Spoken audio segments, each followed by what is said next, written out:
সম্মানিত দর্শক মণ্ডলী, আজকে সমাজের পরিস্থিতি খুব ভয়াবহ। কোরআন হাদিস মানুষ শুনতে চায় না। মানুষ গল্প গুজব, গান বাজনা, ওয়াজের মাঠে শুরু করে দিয়েছে আলেম ওলামাগণ। তাদেরকেই মানুষ দিনের দাওয়াত প্রচারের জন্য ডাকতেছে। এমনই একটি ঘটনা আপনাদের সামনে আমরা আজকে উপস্থাপন করতে চাচ্ছি যে চরমনাইর পীর রেজাউল করিম সাহেব তেনার দাদাজান নাকি বলেছেন যে ও দুনিয়ার মানুষ, তোমরা আমাদের কথা শোনো না, কিন্তু গরু আমাদের কথা শোনে।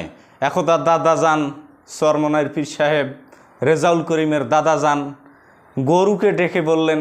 কি ডেকে বললেন সম্মানিত দর্শক মণ্ডলী, আমরা চলুন সে কথা শুনে আসি।